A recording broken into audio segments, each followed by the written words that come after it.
की शुरुआत होती है। एक रिसर्च के जरिए ये बात पता चली है कि बहुत सारे एलियन स्पेसशिप्स जमीन की तरफ आ रहे हैं। इनमें से एक स्पेसशिप अर्थ पर लैंड करता है और जब आर्मी को इस बारे में पता चलता है तो वो कुछ खास लोगों की एक टीम बनाते हैं, जिस टीम का हेड एक काफी होशियार और समझदार इंसान था। उस स्पेसशिप को देखने के लिए निकलते हैं। इसके बाद ये सीन यहाँ से शिफ्ट होकर जाता है मूवी की मेन कैरेक्टर पर, जिसका नाम होता है जैक, जो कि असल में एक ड्राइवर होता है और वो एक गाड़ी चलाता है जहाँ दो अजीब से दिखने वाले लोगों को एक होटल में ड्रॉप करता है। इसके बाद वो एक लेडी को भी ड्रॉप करता है जो कि असल में एक साइंटिस्ट होती है और वो भी इस होटल में एक फंक्शन अटेंड करने के लिए आई थी, जहाँ वो जैक को भी इस फंक्शन में इनवाइट करती है, इनविटेशन कार्ड भी देती है। अब जैक वो ले तो लेता है लेकिन वो इस पर इतना ध्यान नहीं देता और इसके बाद हम दोबारा से इन्वेस्टिगेशन टीम को देखते हैं, जहाँ वो टीम उस जगह पर पहुँच जाती है, यानी जहाँ पर वो एलियन स्पेसशिप क्रैश हुआ था। असल में वो एलियन स्पेसशिप लैंड करते करते क्रैश हो गया था। अब यहाँ इन लोगों को कोई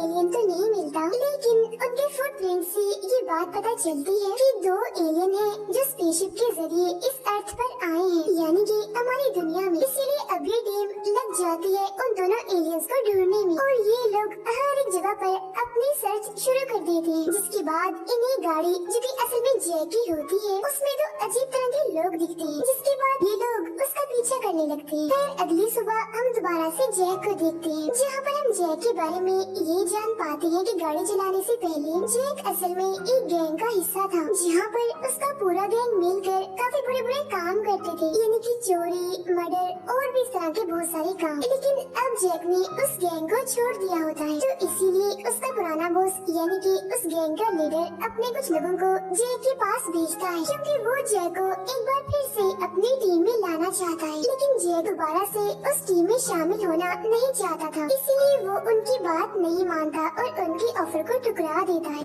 अपने काम पर निकल जाता है। लेकिन जब वो रास्ते पर जा रहा होता है तो उसे अपनी गाड़ी में किसी की मौजूदगी का एहसास होता है, यानी कि उसको ऐसा लगता है कि उसके अलावा उसकी गाड़ी में और भी कोई मौजूद है। पीछे देखता है तो दो बच्चे मौजूद होते हैं, जिनमें एक लड़का था और एक लड़की थी। अब जैक उनको अपनी गाड़ी में देखकर काफी हैरान हो जाता है और वो सोचता है कि आखिर ये दोनों मेरी गाड़ी में कब और कैसे आ गए। लड़की अपना नाम बताती है कि मेरा नाम सारा है और ये मेरे साथ मेरा भाई है। जिनका बिहेवियर था वो काफी अजीब था। दोनों बच्चे एक अजीब सी डिवाइस को यूज करके जैक को एक एड्रेस बताते हुए वहाँ पर जाने के लिए कहते हैं। अब ये एड्रेस शहर से काफी दूर था, इसीलिए जैक वहाँ पर जाना नहीं चाहता था, उनको ले जाने के लिए साफ इनकार कर देता है। लेकिन फिर यहाँ पर उस लड़की सारा का भाई कुछ पैसे दिखाता है और कहता है कि अगर आप हमें ले जाओगे तो हम आपको एक्स्ट्रा पे कर सकते हैं, तुम बस हमें हमारी मंजिल तक पहुँचा दो। पैसों को देकर जैक उनको ले जाने के लिए मान जाता है। लेकिन जब वो लोग जा रहे होते हैं तो जैक ये नोटिस करता है कि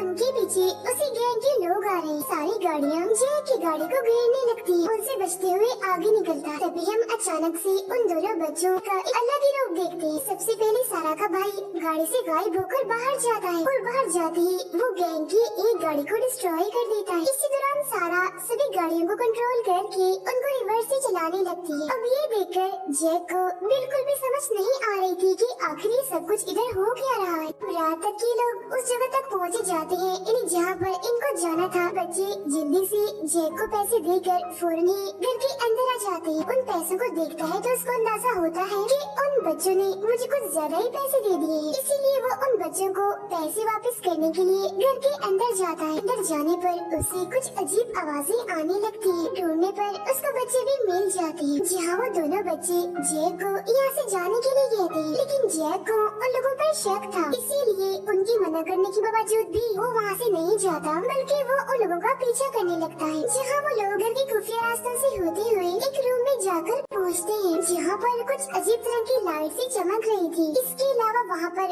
एक काफी बड़ा स्टोन जैसा स्ट्रक्चर भी था, जिस पर सारा फौरन से अपना एक लॉकेट रख देती है, जहाँ इसके बाद उसके अंदर से फौरन ही एक डिवाइस बाहर निकलती है। उन दोनों से इस डिवाइस के बारे में पूछता है, जहाँ पर सारा उसे कहती है कि असल में हम यहाँ पर इस डिवाइस के लिए ही आए हैं और हमारे अलावा और भी बहुत से लोग ऐसे हैं जो इस डिवाइस को हासिल करना चाहते हैं। लेकिन यहाँ पर जैक को ये बात समझ नहीं आती कि आखिर इस डिवाइस में ऐसा है क्या।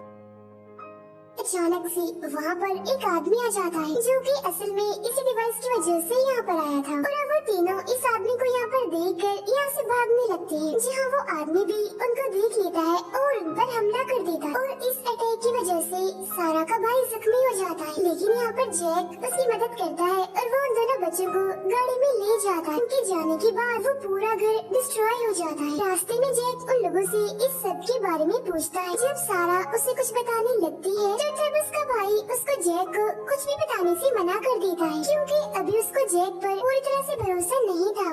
तंग आकर वो उनसे काफी गुस्से में बात करता है, लेकिन इससे पहले कि जैक उनसे और कुछ पूछ पाता, वही किलर अपनी स्पेसशिप लेकर उनके पीछे आ जाता है। लेकिन जैक उसे बड़ी ही चालाकी से चकमा दे देता है, जहाँ वो रेलवे ट्रैक के पास आकर गाड़ी चलाने लगता है। लेकिन वो किलर वहाँ पर भी पहुँच जाता है, तो इसीलिए अब वो लोग एक ऐसी टनल में आ जाते हैं जहाँ से ट्रेन गुजरती है। और तभी वहाँ पर एक ट्रेन आती है जिससे उस किलर का एक्सीडेंट हो जाता है और वो क्रैश हो जाता है। जिसके बाद जैक उन बच्चों को लेकर बाहर आ जाता है, जहाँ वो उनसे दोबारा सच्चाई पूछता है और सब कुछ सच बताने को कहता है। वो बच्चे सच बता ही देते हैं कि हम असल में कोई इंसान नहीं है, बल्कि हम एलियंस हैं और यहाँ से हम बस उस डिवाइस को लेने ही आए हैं। साथ ही हम यहाँ पर देखते हैं कि सारा के पास अलग ही तरह की पावर्स थी और वो इस बात को यहाँ पर साबित भी करती है कुछ चीजों को हवा में उड़ाकर, जिसे देखकर जय काफी हैरान हो जाता है। इन्वेस्टिगेशन टीम के लीडर जो कि जय के बारे में इंफॉर्मेशन इकट्ठी कर रहा होता है। फिर अब यहाँ पर इस हेड ने जय की लोकेशन को ट्रेस करवाना भी शुरू कर दिया था, जिसके जरिए इन्हें पता चलता है कि आखिरी लोकेशन ट्रेन ट्रैक की आ रही है। इसीलिए वो जय को ढूंढने के लिए वहाँ पर जाते हैं और वो उसे काफी ज्यादा वहाँ पर तलाश करते हैं। इसके बाद जैक अपनी गाड़ी को एक शॉप पर लेकर आता है, वहीं पर ही छोड़ देता है। जैक की कॉल पे ट्रेन सो रही थी, इसलिए अब उस हेड को जैक की लोकेशन का पता चल जाता है। फौरन बाद ही जैक के पास एक कॉल आती है जो कि उसी हेड की होती है। यहाँ इन्वेस्टिगेशन टीम का हेड जैक से एक डील करता है। वो कहता है कि तुम दोनों बच्चों को लेकर आ जाओ, जिसके बदले में मैं तुम्हें कोई भी नुकसान नहीं पहुँचाऊंगा। और हाँ, तुम्हें उस बार के बाहर आना है जहाँ पर तुम आए हुए हो। लेकिन जब जैक बाहर उन लोगों को देखता है तो वो कुछ ऑफिसर्स को गन लाते हुए देख लेता है। इसी वजह से वो बच्चों को लेकर एक शेरिफ के पास जाता है और वो उन्हें भी इस सब के बारे में इन्फॉर्म कर देता है। जिसके बाद ये लोग इन्वेस्टिगेशन टीम और उसके लोगों से बचते हैं। जय बच्चों के साथ बाहर निकल जाता है, जहाँ वो टीम हेड उन लोगों के पीछे जाता है। एक डॉग भी उनके पास आ जाता है। रास्ते में जैक उन लोगों से आगे का प्लान पूछता है। तब ये सुनकर सारा का भाई कहता है कि हमें अपने प्लेनेट तक पहुँचने के लिए अपने स्पेसशिप का यूज करना होगा, जिसके लिए हमें दोबारा से इन्वेस्टिगेशन टीम के पास जाना होगा, यानी कि उसी हेड की टीम के पास। लेकिन जैक उनके पास जाने के लिए मना कर देता है, क्योंकि टीम का हेड उनके लिए खतरनाक भी साबित हो सकता है। इसीलिए अब जैक साइंटिस्ट के पास ले जाने का सोचता है। ये वही साइंटिस्ट जिसको मूवी के स्टार्ट में जैक ने एक होटल पर ड्रॉप किया था, पास लेकर जाता है और वो उसे भी इन बच्चों के बारे में सब कुछ सच बताता है। जहाँ पहले तो वो साइंटिस्ट उसकी बातों को यकीन नहीं करती, लेकिन जब बाद में वो दोनों बच्चे उसे अपनी पावर्स दिखाते हैं तो वो भी मान जाती है। अब यहाँ पर सारा उन लोगों को बताती है कि असल में हमारे प्लेनेट पर लाइफ बिल्कुल ही खत्म होती जा रही थी और एनवायरनमेंट खराब होने की वजह से वहाँ पर रहना काफी मुश्किल था। जिसके बाद हमारे पेरेंट्स ने रिसर्च करना शुरू कर दी और उनको पता चला कि अर्थ उनके लिए लाइफ बचाने का एक काफी अच्छा जरिया है। हमारे पेरेंट्स ने मजीद रिसर्च करना शुरू कर दी, जिसकी वजह से बाद में हमारे पेरेंट्स को उस मेथड के बारे में पता चल गया कि किस तरह से वो अर्थ के जरिए अपने प्लेनेट को बचा सकते हैं। इस बारे में हमारे पेरेंट्स ने गवर्नमेंट को भी इन्फॉर्म किया था, लेकिन आर्मी ने हमारे पेरेंट्स को अरेस्ट कर लिया। इसलिए हम दोनों इस प्लेनेट पर यानी कि अर्थ पर इसीलिए आए ताकि हम आर्मी को अपनी और अपने पेरेंट्स की रिसर्चेस को भी दिखा सके, जिसके जरिए बाद में दोनों ही प्लेनेट्स बच सके। लेकिन हाँ, ऐसा सब कुछ करने में एक मुश्किल है। असल में इन्वेस्टिगेशन टीम का जो हेड है वो हमें ऐसा करने से रोकना चाहता है, तो इसीलिए वो साइंटिस्ट और लोगों को अपने साथी की वैन में लेकर जाती है ताकि वो लोग अपनी शिप को ढूंढ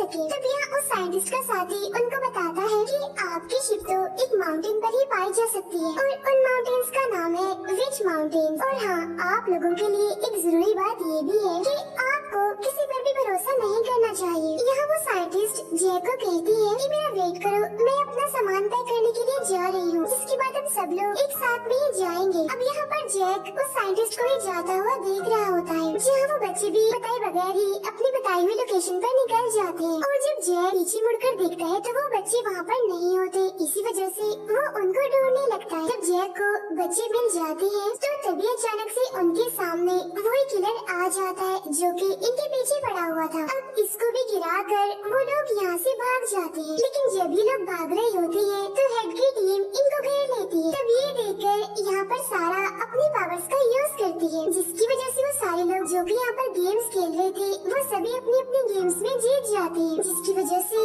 सभी लोग काफी खुश हो जाते हैं और वहाँ पर हंगामा हो जाता है इस वजह से। तब इस बात का फायदा उठाकर जैक उन बच्चों को और उस साइंटिस्ट को लेकर वहाँ से भाग जाता है। तब ये देखकर उस हेड की टीम भी उनके पीछे जाती है, जिसके बाद उन लोगों को चारों तरफ से घेर लिया जाता है। लेकिन जब वो टीम गाड़ी को पकड़कर उसके अंदर देखती है तो उस गाड़ी में वो लोग तो नहीं होते, बल्कि उस गाड़ी में साइंटिस्ट का वही साथी और उसका बेटा बैठा होता है। जबकि जैक, बच्चे और वो साइंटिस्ट रिच माउंटेन्स पर जा रहे होते हैं, जहाँ थोड़ी देर के बाद वो माउंटेन की बेस पर पहुँच जाते हैं, जहाँ बच्चों को ट्रैंकुलाइजर मारकर बेहोश कर दिया जाता है। हेड के लोग पकड़ लेते हैं और वो उन दोनों को सरेंडर करने के लिए कहते हैं, जिस पर वो मान तो जाते हैं। लेकिन जब वो लोग सोल्जर्स के साथ गाड़ी में बैठे होते हैं तो तब वो गाड़ी में ही सोल्जर्स पर हमला कर देते हैं और भागकर दोबारा से माउंटेन बेस पर आ जाते हैं। उधर इन सबसे अनजान वो हेड बच्चों को अपने लैब में चेक करवा रहा होता है ताकि वो उनकी पावर्स को हासिल करने का तरीका सीख सके। लेकिन यहाँ पर जैक उन सभी को डिस्ट्रैक्ट करते हुए बच्चों वाले रूम में आ जाता है, जिसके बाद वो सीधा जाते हैं कंट्रोल रूम में और वहाँ जाकर वो डॉक्टर्स को मारकर बेहोश कर देते हैं।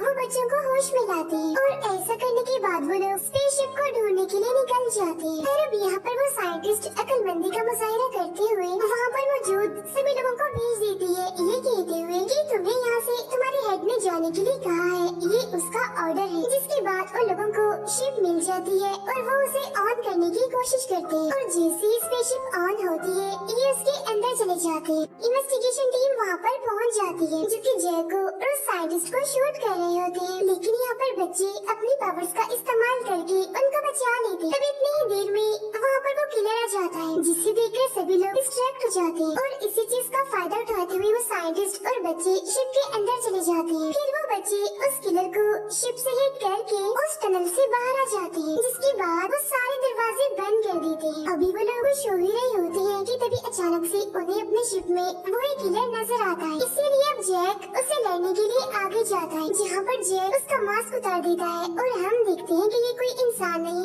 बल्कि ये तो एक अजीब सा क्रिएचर है, जिससे डरकर जैक उसको स्पेसशिप से नीचे फेंक देता है। उनका ये मसला तो यहीं पर ही हल हो जाता है। इसके बाद बच्चे जैक को और उस साइंटिस्ट को जमीन पर ही छोड़ते हैं, उनको अच्छे से गुड बाय करते हैं। उनकी स्पेसशिप जाते ही ये मूवी यहीं पर एंड हो जाती है।